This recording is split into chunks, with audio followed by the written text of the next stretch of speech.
Olá, meus queridos, minhas queridas, tudo bem com vocês? Que a paz do Senhor Jesus e o amor misericordioso de Maria estejam sempre contigo e com tua família. Tudo bem com vocês? Chegamos aqui num momento muito especial. Vamos entrar agora no encontro número 23 do Catequese em Cristo. Saímos do Antigo Testamento e a partir deste momento entramos no Novo Testamento, a boa notícia, a boa nova de Jesus Cristo. E como vocês sabem, nós temos uma caminhada muito didática para se aprofundar nos conhecimentos bíblicos. O Novo Testamento também tem suas divisões, histórico, sapiencial, profético. E conhecendo essas divisões, a gente compreende melhor a palavra de Deus. A gente entende as circunstâncias, os cenários, as perspectivas, o que acontecia em cada tempo, para que nós possamos fazer os entendimentos e interpretações adequados ao que realmente aconteceu. Então, estamos aqui iniciando o Novo Testamento, livros históricos. Falaremos dos 4 evangelhos. Vamos lá? Imagino que você também esteja ansioso e curioso por este tema. Então vamos lá falar que o Novo Testamento é um conjunto de livros que objetiva apresentar a boa nova, que é o próprio Jesus. Então nós entramos no momento, na fase bíblica, onde Jesus se faz homem, onde Deus se faz homem por meio de Jesus e apresenta a boa notícia. Ele encerra um ciclo de leis, de segmento judaico, de tradições, para que ele mesmo seja a nova lei. Esse é o entendimento e essa é a mensagem que Jesus nos traz, que infelizmente muitos irmãos naquele tempo e até os dias de hoje não aceitam e não compreendem. As profecias disseram, as escrituras deixaram tudo muito claro: virá em Belém o bom pastor, o Messias, o Salvador, aquele que reinará para os pobres, para os humildes e necessitados, que é Jesus. Muitos, infelizmente, não alcançaram essa mensagem. Nós, cristãos católicos que estamos aqui, com a graça do Senhor, cremos que Jesus é Deus e Ele de fato o é. Representa a nova aliança entre Deus e o povo, caracterizada essencialmente pela morte e ressurreição de Jesus. Lembra que no Antigo Testamento a gente tinha vários sinais de aliança, mas que o principal deles era o êxodo, a libertação dos hebreus diante da prisão egípcia liderados por Moisés, que é até hoje a Páscoa celebrada pelos irmãos judeus.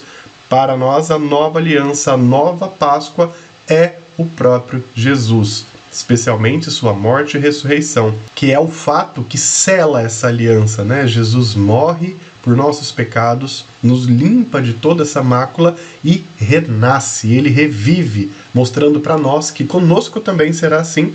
Nós morreremos fisicamente, mas poderemos ressuscitar diretamente ao reino dos céus por ele prometido. Lá ele está nos esperando com Maria ao seu lado, mas nos deixou aqui seu Espírito Santo para permear o amor bondoso de Deus no meio de nós. Vocês percebem que projeto maravilhoso Deus tem para nós? Que coisa linda, que coisa espetacular. Todo um ciclo, uma história, séculos, milênios, agindo para que nós possamos ser salvos no dia de hoje, cada um à sua necessidade. A mensagem central é o anúncio da chegada cristã, bem como da vida e ensinamentos do Messias, prenunciada por diversos profetas do Antigo Testamento. E o que o Novo Testamento nos traz? Evangelhos e atos apostólicos, cartas paulinas e universais, que são cartas católicas, e também visões proféticas de João, através do Apocalipse. Vamos aprofundar ainda mais. Olha só, o Novo Testamento. Vamos falar de algumas características que são importantes que a gente entenda para se aprofundar, para mergulhar de cabeça na palavra de Deus, vinda aqui no Novo Testamento, na Nova Aliança. Então o Império Romano reinava absoluto por toda aquela região. A gente tinha passado por um período de domínio grego, vocês se lembram, né, em vídeos anteriores, por volta ali de 100, 200, 300 anos antes de Cristo, os gregos faziam um domínio muito grande de Israel, e lá por baixo ainda tinha também algumas tentativas egípcias. Pelo leste, algumas tentativas dos assírios, e assim Israel foi vivendo com essas pressões contínuas territoriais, culturais, econômicas. Mas, no momento em que Jesus vem ao mundo, é o Império Romano que domina, através de seus imperadores, mas permitindo que governadores locais ainda agissem, como era o caso de Herodes. Há permissão para que a rotina judaica seja vivida. Então, um fato bastante interessante do Império Romano diferentemente dos outros, é que os romanos eles tinham uma certa abertura em algumas coisas. Uma delas era que as pessoas seguissem sua vida social, seguissem sua vida religiosa, claro que fiscalizados de perto, com alguns espiões, algumas pessoas que estavam sempre ali controlando tudo. Mas eles podiam ter suas celebrações, seus sacrifícios, suas orações no templo, tudo aquilo que eles já faziam no dia a dia. E havia sempre as negociações. Como vocês já percebem, já viram, especialmente no mundo dos fariseus e dos saduceus, eles eram muito dinheiristas, então havia um interesse muito grande em que eles tivessem domínio do sistema político, do sistema econômico. Por isso, esses altos cargos saduceus e fariseus sempre tinham negócios e negociatas com o Império Romano. Não vamos esquecer disso, pois tudo isso é muito importante para entender o projeto de Jesus naquele momento. Por que Jesus vem naquele momento? Porque era um ambiente muito propício para que o projeto de Deus se fizesse valer. A região ministerial de Jesus é muito pequena.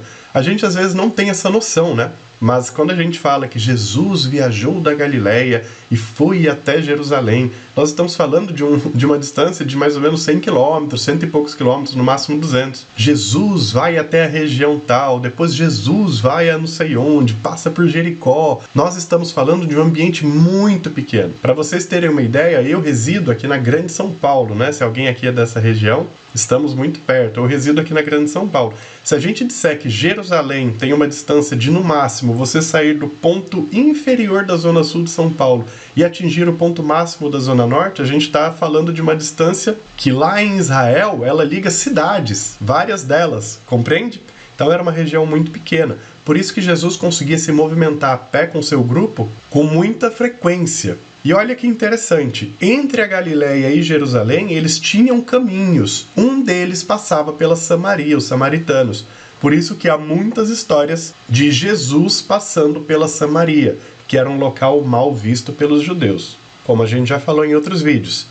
Então, saduceus, fariseus, escribas e zelotes eram as principais classes sociais do mundo judeu.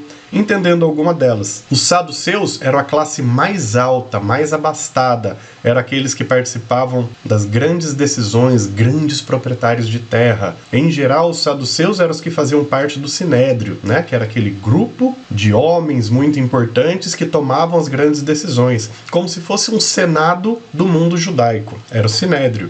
Os fariseus, digamos que era a classe média alta, comerciantes, proprietários de terra, homens que tinham poder e influência sobre o povo. E, em geral, eram esses dois grupos, saduceus e fariseus, que tramavam contra Jesus. Nós tínhamos também o grupo dos escribas, que em parceria, talvez aí em união com fariseus e saduceus, os escribas eram aqueles homens mais letrados, mais estudados, que auxiliavam na interpretação das escrituras, faziam traduções, faziam algumas pregações, e eles, de certa forma, embasavam com informações das escrituras esses grupos. Então é como se fosse ali um grupo de estudiosos conselheiros. Tudo que os saduceus e fariseus faziam, eles acessavam os escribas para ver, escribas, podemos seguir por esse caminho, e os escribas muitas vezes de uma maneira positiva ou de uma maneira interesseira negativa, falavam, não, tem uma brecha aqui na regra número tal, segue. Compreendemos a situação em que Jesus vem?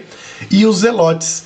Zelotes são pessoas que faziam parte da classe talvez mais simples, mais pobre, mais periférica. Muitos dos apóstolos de Jesus faziam parte desse grupo dos zelotes. E eles eram muito contrários ao Império Romano e muitas vezes até agressivos contra isso. Saduceus e fariseus estavam ali grudadinhos no Império Romano com seus interesses. Zelotes já estavam totalmente contrários. Era o povo mais simples, que sofria pressão, que pagava muito imposto, que não tinha dinheiro. Então eles se revoltavam com tudo isso. Sumos sacerdotes e sinédrio têm relativa autonomia interna. Lembra que eu comentei um pouco antes? O Império Romano permitia que esses grupos, que essa organização social e religiosa de Israel continuasse, mas eles sempre, ficavam ali de olho, dando uma controlada e também pegando a parte deles das doações que vinham para o templo. Até isso os fariseus passavam propinas e pagamentos para os romanos. E as principais atividades que eles tinham naquela época era agricultura, pecuária, artesanato e também o comércio. Já falei em vídeos anteriores e reforço aqui, por que que o território de Israel era e continua sendo um território muito assediado pelos povos vizinhos, assírios, babilônicos, egípcios, gregos, neste caso romanos, porque era uma região estratégica. É uma região, a região de Israel, ela dá um grande acesso ao mar Mediterrâneo para os povos vindos do Oriente. Então acaba sendo um centro de cruzamento do mundo daquela época. Olha só onde Israel foi se instalar. Essa é a Terra Prometida, talvez por isso é a Terra Prometida. Pessoas que vinham da Ásia Maior, do Extremo Oriente, da Pérsia, da África, todas passavam por Israel para poder se comunicar com a Europa. Compreendemos a grande importância de Israel? E é por isso que essas atividades na época tinham tanta importância também, especialmente o comércio. Era um grande centro comercial, o que explica o motivo pelo qual até hoje os judeus são tão bons em comércio, porque eles adquiriram essa habilidade desde seus ascendentes seculares. Compreendemos? Então o Novo Testamento ele está caracterizado por essas situações. E quando a gente não entende isso, é muito difícil compreender por que Jesus teve seu martírio, sua missão salvística neste momento. Essas informações ajudam a gente a entender. Imagino que nesse momento você já esteja aí projetando muitos entendimentos. Então é por isso que parte dos apóstolos tinha muitas vezes raiva dos fariseus, tiravam suas espadas para poder se defender. Sim, porque a gente tem que entender tudo isso aqui, ok? Vamos lá.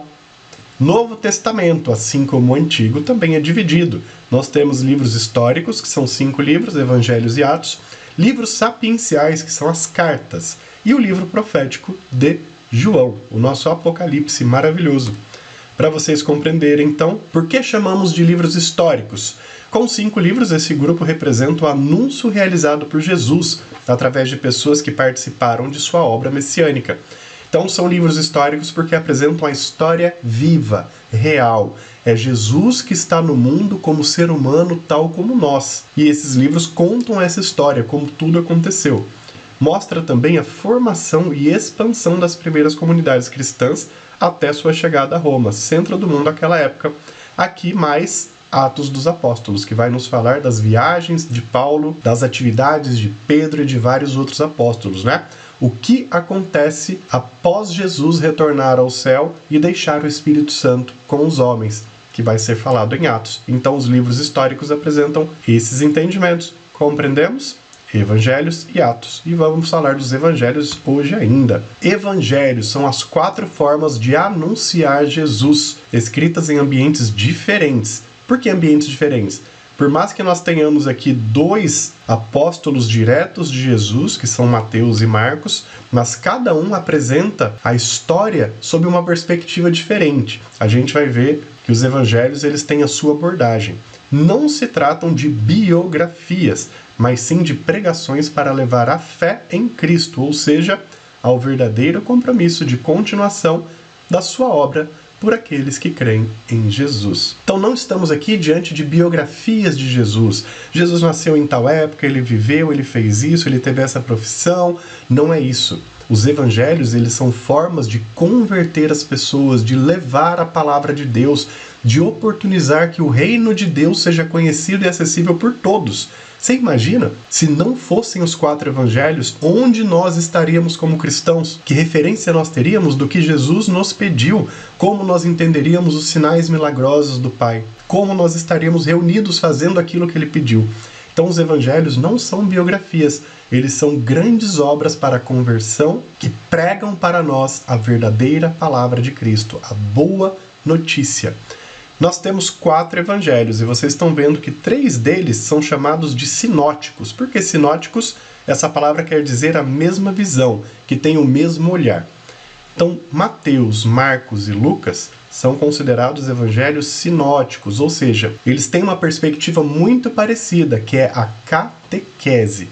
Então, eles têm como objetivo catequizar as pessoas, levar a palavra, ensinar o que Cristo nos pede de maneira direta e deliberada. Marcos, em especial, é o evangelho que se faz como a base da catequese da Igreja Católica até hoje. Vocês vão ver que é o evangelho menorzinho, né? Ele tem poucos capítulos em relação aos demais, mas ele é tão didático, ele é tão específico na catequese que leva à fé em Cristo, que a Igreja Católica se utiliza deste evangelho para a base de sua catequese como um todo, inclusive para a base do catequese em Cristo. Eu utilizei como referência para a nossa sequência de encontros muitos ensinamentos de Marcos, vinculados ao catecismo e à Bíblia Sagrada. Compreendemos por que a gente tem uma sequência que foi crescendo em entendimento? Nós tivemos assuntos que vão crescendo, eles vão nos fazendo desenvolver o nosso conhecimento cristão e a fé de uma maneira muito organizada. Marcos que nos apresenta um pouco disso. Os outros também, mas Marcos vocês vão ver que ele é bem objetivo nesse ponto. E João, Maurício? Por que João não é sinótico? Porque João não tem um objetivo catequético, ele não tem esse objetivo de uma pregação sequenciada.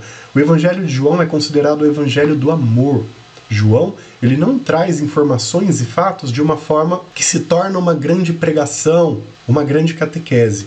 O evangelho do amor, João simplesmente expressa o amor deliberado de Jesus através de sinais, dos milagres, da glorificação. Então ele sai um pouco de uma didática na escrita e ele revela sentimentos. Ele revela como os homens podem se envolver amorosamente com Jesus e o Espírito Santo. Fala muito também de Maria, porque João, como sabemos, ele foi quase que indicado por Jesus para cuidar da Santa Mãe. E João faz isso ao longo de sua vida. Então nós temos aqui os 4 evangelhos, vocês veem aqui um símbolo utilizado pela igreja para representá-los, Mateus, Marcos, Lucas e João. E agora nós vamos entendê-los um a um. Mas antes, vocês sabem que a gente tem o nosso grande quadro que vai avançando. Estamos aqui, já indo para a reta final. Antigo Testamento passou, falamos de todos esses livros. Vocês imaginam que estrada nós estamos trilhando? E aqui no Novo Testamento, as divisões, estamos nos históricos, grupo dos evangelhos. Vamos começar falando do evangelho de Mateus. Aqui o nosso controle sempre presente, Novo Testamento, históricos evangelhos, Mateus, número 47 dos 73. Estão vendo aí abaixo? São 28 capítulos. Mateus era cobrador de impostos na coleteria de Cafarnaum, uma cidade à beira do lago da Galileia. A gente chama às vezes de Mar da Galileia, mas é um lago de água doce, que até hoje rende muitos peixes maravilhosos. Inclusive o principal deles é uma tilápia, chamada tilápia St. Peter, ou seja, tilápia de São Pedro, que é uma delícia por sinal. Nos restaurantes que ficam à beira do lago, eles servem esse peixe até hoje. Por volta de 70 depois de Cristo, com a destruição do Segundo Templo, a evangelização oral foi seriamente impactada e Mateus traduz em escrita as pregações de Cristo. Muito provavelmente, por ser um homem muito inteligente, ele já vinha ao longo de toda a sua vida armazenando aquelas informações, os acontecimentos, até porque Mateus é muito detalhista no seu evangelho. Ele traz detalhes que vêm desde o Gênesis para que as pessoas pudessem compreender a vinda de Jesus. Então Mateus ele tem esse cuidado, ele fala, olha, nós não estamos recebendo um Messias deliberado, alguém que simplesmente está se intitulando Filho de Deus. Ele é. E Mateus vai citando, olha só, lá no Antigo Testamento falaram isso, a sequência familiar passou por essa família, por essa, até que Cristo Jesus chegasse. Então Mateus ele é muito específico, ele é muito didático e é um grande homem convertido por Jesus. Vocês imaginam? Ele estava aqui trabalhando em prol do Império Romano, na coleteria de impostos. Então ele era um homem muito mal visto pela sociedade. A didática deste evangelho é exemplar, anunciando Jesus como Emmanuel, Deus conosco, e também como mestre da justiça. Apresenta seu testemunho por meio de 5 livrinhos. Então o evangelho dele, depois de fazer uma primeira apresentação dessa história que chega até Jesus, ele divide sua obra em 5 livrinhos. E aqui eu vou apresentar cada um deles. Cada livrinho sempre contém uma narrativa e um discurso, ou seja, ele pega uma passagem ou algumas passagens de Jesus e faz uma grande explicação sobre elas. Compreendemos? Essa é a didática de Mateus. Nesses 5 livrinhos, então, ele vai apresentando os fatos e depois ele dá explicações à luz do que Jesus lhe ensinou. Olha que maravilhoso!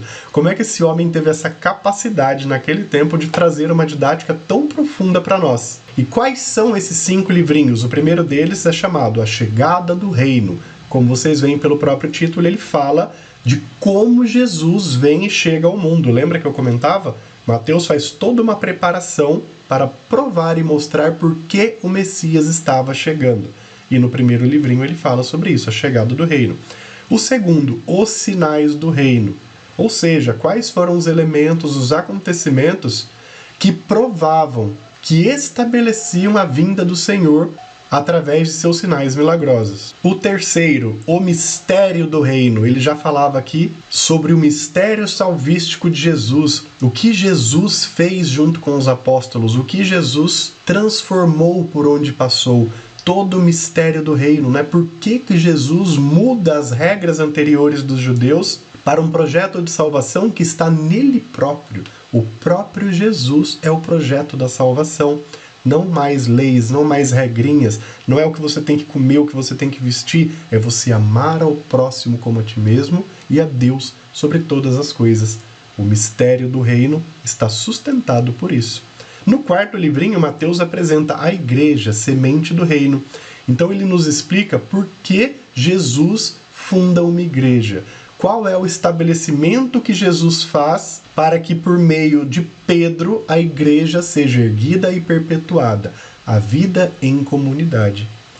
Para Jesus Cristo, viver em comunidade, da maneira como foi criada, como foi estabelecida por ele aqui no próprio Evangelho de Mateus, né? Nós temos um vídeo lá atrás que fala sobre a Igreja Católica e o momento em que Jesus faz isso aqui no Evangelho de Mateus, né? Pedro, sobre ti erguerei a minha igreja. Por que é necessária essa união comunitária das pessoas para que a palavra de Deus possa acontecer? Pela prática do amor, pela prática da caridade, por dar assistência aos mais necessitados, por evangelizar as pessoas. Então a igreja, segundo Jesus Cristo, era um ambiente para que tudo isso pudesse acontecer. E aqui no Evangelho de Mateus, ela é estabelecida pelo próprio Jesus. E o quinto fala da vinda definitiva do reino, ou seja, a morte e ressurreição de Jesus não é o fim, mas é a preparação para que as portas do céu estejam abertas para todos nós, cada qual segundo o seu próprio julgamento diante de Jesus. Mateus nos explica isso de uma maneira muito profunda, muito específica. A vinda do reino poderá acontecer para todos nós, de acordo com a nossa vida, de acordo com o nosso seguimento aos ensinamentos de Jesus. Chegará o dia do nosso juízo, do nosso julgamento, da nossa morte física. Estaremos diante do Senhor um a um. E de acordo com a vontade de Deus, poderemos acessar o reino ou não. Isso depende da sua vontade, da minha vontade, da nossa iniciativa e disposição em fazer aquilo que ele nos ensinou. Mateus nos traz esse ensinamento. O livro é finalizado com uma apresentação maravilhosa da paixão e ressurreição de Jesus. Vocês viram que lindo como é que Mateus ele tem uma didática muito perfeita? Ele inicia apresentando todos os elementos históricos que preparam a vinda de Jesus, fala dos 5 livrinhos, tudo que Jesus fez aqui conosco quando se encarnou humano, e no final detalha para nós, de uma forma maravilhosa, a paixão e ressurreição de Jesus. Esse é Mateus, um homem didático, exemplar, um grande santo para nós, uma referência catequética para todos nós. Avançamos agora para falar de Marcos. Estamos aqui no livro número 48. Falava para vocês que é o evangelho mais curtinho, porém o mais catequético de todos. Ele tem 16 capítulos e vamos falar de João Marcos Evangelista. Quem era ele? Ele acompanhou a primeira viagem de Paulo, juntamente com seu primo Barnabé. Então João Marcos Evangelista, ele era primo de Barnabé, um santo homem de Deus que acompanhou Paulo para ajudá-lo na primeira viagem. A gente vai ver em Atos dos Apóstolos que Paulo fez 4 viagens. Parte dessa caminhada foi feita com alguns ajudantes, alguns auxiliares, dentre eles Barnabé. Tinha um primo, João Marcos, que os acompanhou. E Marcos, por ter estado tão próximo de ensinamentos do Senhor, ou seja, tão próximo de Paulo, que é esse apóstolo maravilhoso que se converte e vai rodar o mundo daquela época pregando e fundando igrejas, Paulo recebe muitas inspirações e revelações de Jesus Cristo. Por isso ele tem uma influência tão grande sobre a escrita de João Marcos Evangelista, do evangelista Marcos, né? Então, o que Marcos escreve tem a influência de pessoas muito inspiradas por Jesus Cristo diretamente. E ele fala quem é Jesus. Suas escritas revelam Jesus como servidor e auxiliador, não como um grande e notável líder. Tal como o próprio Jesus se revelou, né? Eu não vim aqui para ser um rei dos ricos, eu não vim aqui para glorificações financeiras, para grandes reinados com poder armístico. Jesus veio para um reinado de simplicidade, de humildade. E isso nos é apresentado especialmente por este homem de Deus, Marcos. Ele que no seu evangelho consegue trazer essa catequese de uma maneira muito profunda e incisiva. Jesus é um rei da simplicidade, da humildade, pois a prática do amor é a sua grande arma. O evangelista é defensor do segredo messiânico. Silêncio e discrição são posturas solicitadas aos exorcizados. É no evangelho de Marcos que a gente vê as principais citações e pedidos de Jesus que exigia silêncio. Olha, por favor, vocês que estão recebendo as graças, as exorcizações, as curas, por favor, não espalhem isso, pois homens poderosos, fariseus, o Império Romano, ficarão muito de olho em nós e vão atrapalhar um pouco o nosso ministério. Então esse cuidado que Jesus tinha de não virar uma estrela, de não virar um popstar da época, é apresentado por Marcos. Jesus tinha esse cuidado. Tudo era feito por amor, por simplicidade, por humildade. E ele pedia que as coisas ficassem em segredo, mas o povo não se controlava, porque Jesus era extraordinário demais, como ainda o é. Então as pessoas acabavam espalhando a notícia, ficavam desesperadas de alegria e falavam: tem um homem santo, Deus está na terra, e acabaram não mantendo o segredo messiânico que Jesus pedia. Marcos é o evangelista que nos apresenta isso de uma maneira muito catequética. A obra serve de base fundamental para a catequese cristã, sendo um provável registro dos testemunhos também de Pedro. Além de ter acompanhado Paulo e Barnabé, Marcos também acompanhou Pedro durante uma missão. Lembra que eu comentava que ele teve a sua inspiração para escrever o Evangelho por ter estado próximo daqueles que recebiam orientações do próprio Senhor. No caso, Paulo e Pedro, não menos do que Paulo e Pedro.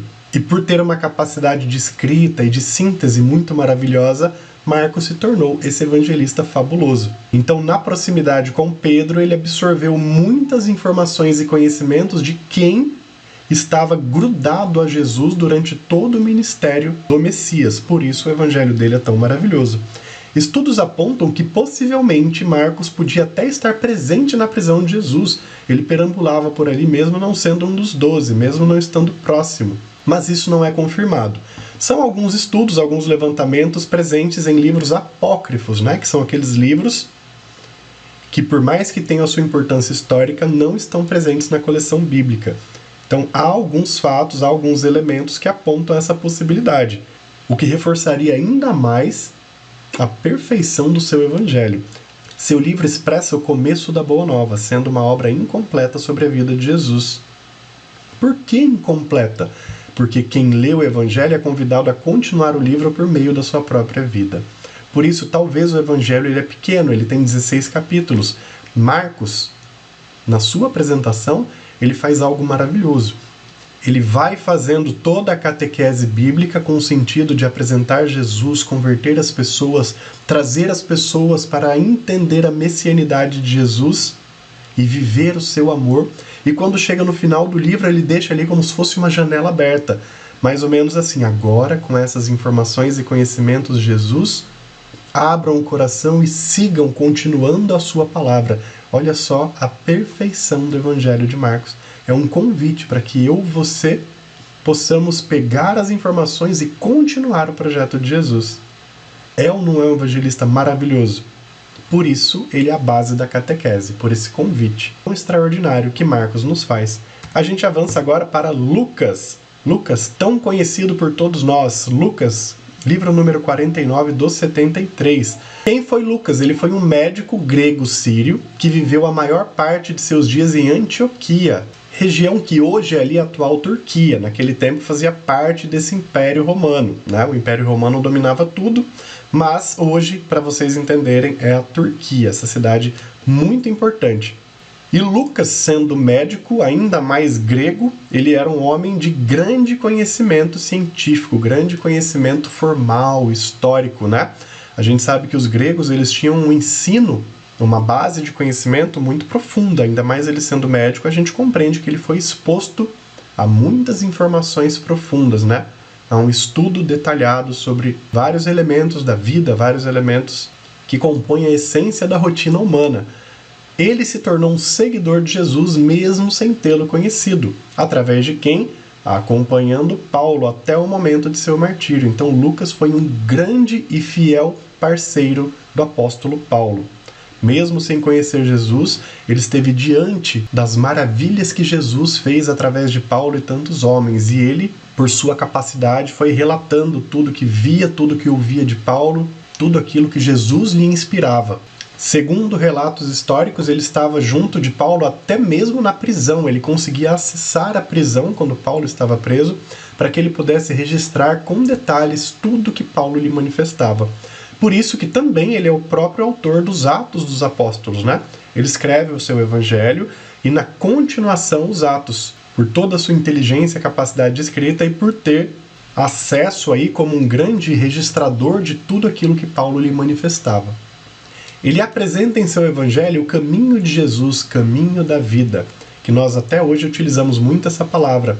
E por que caminho da vida acabou se tornando uma frase, uma palavra tão emblemática, né? Até um entendimento, caminhar com Jesus, porque as pessoas naquele tempo peregrinavam, elas se utilizavam de caminhos específicos para poder acessar conhecimentos, para poder participar de celebrações. Então, quando a gente fala de caminho da vida, a gente está falando especialmente para aquele tempo de peregrinações que se faziam para adoração a Jesus. E é isso que o evangelista traz em sua escrita. O foco é a transformação da história, colocando os pobres e humildes como protagonistas do projeto, em que Deus se faz homem para realizar a libertação e salvação. Lucas nos traz isso com muito detalhe. Jesus se faz homem, nasce na humildade, numa simples manjedoura, fugindo, correndo, passando necessidade. Precisa se esconder, seu pai era simples, sua mãe era simples, Maria, José. Então Lucas traz em detalhes todos esses acontecimentos para mostrar que Jesus veio ao mundo não com poderes, com acessos, com privilégios, não, ele veio tal como as pessoas que ele mesmo salvou. Olha que coisa espetacular e maravilhosa. Essa é a abordagem e o foco de Lucas. O ápice da obra está na crucificação e entrega de Jesus ao projeto de salvação, onde sua morte é a libertação que resulta da obediência incondicional de Cristo. Então Lucas traz isso com detalhes para todos nós. Jesus responde com ressurreição a tudo que fizeram para ele, mostrando que o caminho da vida é uma via de eternidade e se consolida como a pedagogia para um mundo mais justo e humano. Vocês compreendem que cada um dos evangelistas ele traz sua catequese, ele traz os ensinamentos de Jesus com uma perspectiva muito especial e profunda? Né? Mateus, que tem aquela didática para fazer uma ligação do que Jesus fez com o que foi dito. Ou seja, Mateus diz que Jesus ele é o resultado de um processo longo e duradouro de transformação e salvação. Já Marcos escreve um evangelho que praticamente não tem fim, onde nós somos convidados a continuar o projeto de Jesus. E Lucas ele vem nos resgatando a humildade, a pobreza de Jesus, e que isso era a base para que a salvação pudesse acontecer, e para que nós tivéssemos sempre em nosso coração e mente a humildade como base do amor. Ser humilde é aceitar as diferenças e é aceitar que Jesus Cristo é soberano e maior do que todos nós. Cada evangelista traz a palavra de Deus com uma perspectiva maravilhosa. Por isso que eles são tão importantes e completos. E finalizamos com João, o evangelho que não é sinótico. Lembra que os 3 primeiros têm a mesma visão de Jesus? Ou talvez tenham a mesma missão e visão catequética? João é considerado o evangelho do amor e a gente vai entender por quê. Estamos aqui no livro número 50 do 73. O Evangelho de João tem 21 capítulos. Escrito por João, apóstolo de Cristo. Provavelmente a obra foi finalizada no período de seu exílio em Patmos, aquela ilha na região da Turquia, onde ele foi colocado para não ser martirizado. Então João, após ter feito muitas proezas em sua vida, em prol de Jesus Cristo, né? Dedicou sua vida a Jesus Cristo, cuidou de Maria por muito tempo. Para não ser morto, ele é preso e é exilado na ilha de Patmos. E de lá, talvez com a assessoria, com a ajuda de alguns auxiliares, ele faz suas escritas, né? Do Evangelho, do Apocalipse, então tudo lá. Ele é o único dos apóstolos que não foi martirizado, que não foi morto, morreu de causas naturais, já depois dos seus 80 anos, de acordo com os registros. Fazia parte do círculo mais íntimo de Jesus, presente em cada passo do Mestre. Então ele, juntamente com Pedro e Tiago maior, no caso, que era o próprio irmão de João, esses três eles faziam parte de um círculo muito próximo de Jesus. Não por mais ou menos amor, mas talvez porque nesses três Jesus tinha ali como se fosse uma liderança. Um para questões operacionais, que era Pedro, e talvez Tiago e João para questões amorosas, né? Para que a palavra tivesse esse amor cada vez mais aquecido e proliferado. Viajou e pregou incessantemente, tornando-se dirigente das igrejas da Ásia. No mesmo período em que Pedro fez isso em Jerusalém, depois vai a Roma, em que Paulo faz suas peregrinações e que vários outros apóstolos se espalham pelo mundo. Seu evangelho é dividido em duas partes, sinais e glorificação. Lembra? Sempre registro isso. Por que o evangelho de João não é considerado sinótico, tal como Mateus, Marcos e Lucas? Porque o foco de João é falar deliberadamente de amor, sem muita didática, sem muita catequese. O objetivo dele é ferver o amor de Jesus no seu e no meu coração. E ele consegue fazer isso. Sinais. Então, na parte dos sinais, ele aborda os 7 milagres de Jesus, mostrando que o Mestre veio para dar vida por amor. Então, é em João que os 7 milagres, os 7 sinais milagrosos de Jesus são apresentados de uma maneira muito detalhada e amorosa. Então, transformação nas bodas, cura de cegos e paralíticos, dentre outros sinais milagrosos, são apresentados por João nesta primeira parte do seu livro. Já na segunda parte, ele fala da glorificação, relata o amor e doação de Jesus em prol da redenção misericordiosa dos pecados, sempre trazendo muito amor em suas palavras, sem muita catequese, sem muita didática. É Jesus que dá a sua vida por nós. É Jesus que se entrega. Jesus não é capturado e preso, ele se entrega. Alguém aqui tem dúvidas de que Jesus poderia simplesmente quebrar as correntes, sair daquela cruz e fazer o que bem entendesse? Ele se entrega para cumprir o projeto de salvação, por amor, por doação, por misericórdia, pelo seu pecado, pelo meu pecado. É dessa forma intensa, profunda e amorosa que João fala conosco. João traz meditação e aprofundamento da realidade comunitária, visando alimentar a fé em Jesus. Convida os homens a servirem os irmãos e tomarem uma decisão, aceitar Jesus e ter vida plena ou rejeitá-lo e ser condenado. Vocês estão vendo que João ele é muito enfático, muito direto.